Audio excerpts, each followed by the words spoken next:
ब्रह्मवैवर्त पुराण में देवसैनी एकादशी के विशेष महात्म्य का वर्णन किया गया है। इस एकादशी से प्राणी की समस्त मनोकामनाएं पूर्ण होती है। यह एकादशी आषाढ़ मास के कृष्ण पक्ष की एकादशी जिसे योगिनी एकादशी कहते हैं उसके बाद आती है। आषाढ़ मास के शुक्ल पक्ष की एकादशी को ही देवसैनी एकादशी कहा जाता है। इसी एकादशी से चतुर्मास का आरंभ माना जाता है। इस अवधि में कोई भी शुभ कार्य जैसे विवाह आदि नहीं किया जाता है। मान्यता है कि इस दिन से भगवान श्री हरि विष्णु क्षीर सागर में शयन करते हैं और फिर 4 माह बाद उन्हें उठाया जाता है। उस दिन को देवोत्थानी एकादशी कहा जाता है। इस बीच के अंतराल को ही चतुर्मास कहा गया है। देवसैनी एकादशी को हरिसैनी एकादशी, पद्मनाभा एकादशी और प्रबोधिनी एकादशी भी कहा जाता है।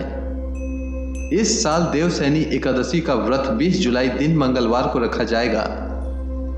देवसैनी एकादशी व्रत का शुभ मुहूर्त। एकादशी तिथि का प्रारंभ 19 जुलाई 2021 को रात 9:59 से होगा और एकादशी तिथि की समाप्ति 20 जुलाई 2021 को शाम 7:17 तक होगा और देवसैनी एकादशी व्रत पारण का समय 21 जुलाई को सुबह 5:36 से 8:21 तक रहेगा।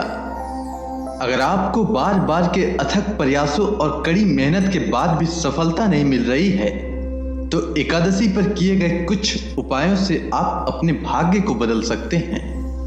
धार्मिक मान्यताओं के अनुसार एकादशी के दिन भगवान विष्णु को प्रसन्न करने के लिए यदि कुछ उपाय किए जाएं तो उनके साथ साथ माता लक्ष्मी की भी कृपा प्राप्त होती है और उपाय करने वाले की हर इच्छा अवश्य पूरी होती है। वैसे तो हम सभी जानते हैं कि आषाढ़ शुक्ल पक्ष की एकादशी को देवसैनी एकादशी कहते हैं।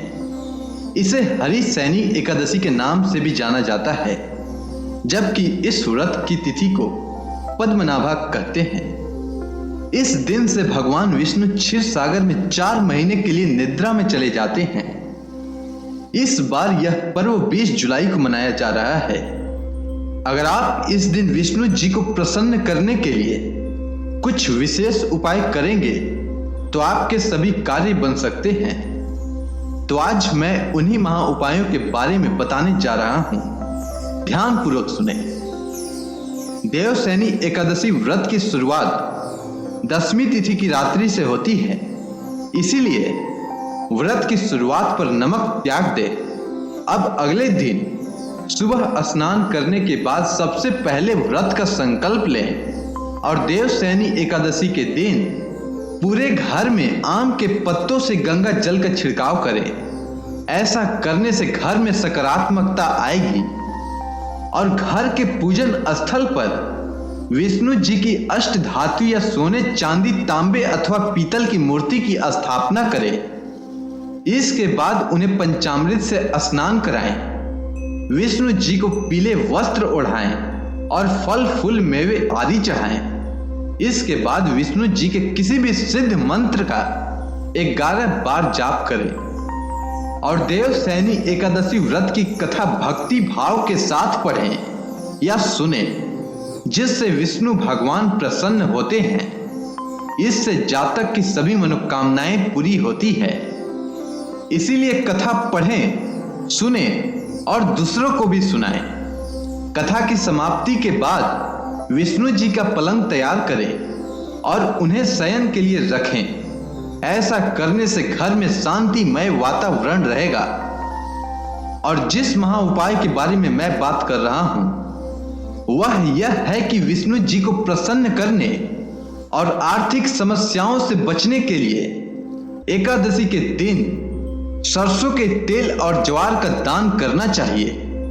और इस एकादशी के दिन भक्ति भाव के साथ ओम नमो भगवते वासुदेवाय नमः मंत्र का 108 बार जाप करना चाहिए। इससे आपके अटके हुए काम भी बन जाएंगे। इसके अलावा देवसैनी एकादशी के दिन भगवान विष्णु को खीर, पीले फल या पीले रंग की मिठाई का भोग लगाना चाहिए। इससे घर में कभी भी अन्न और धन की कमी नहीं होती है। और अगर आप धन प्राप्ति करना चाहते हैं तो देवसैनी एकादशी पर भगवान विष्णु के साथ माता लक्ष्मी की भी पूजा करें। ऐसा करने पर आपके घर से मां लक्ष्मी कभी नहीं जाएंगी, साथ ही घर में रहने वालों की तरक्की होगी। अगर आपको मेरे द्वारा बताया गया एकादशी के महा उपाय अच्छे लगे हो तो कमेंट सेक्शन में ओम नमो भगवते वासुदेवाय नमः लिखना न भूलें। धन्यवाद।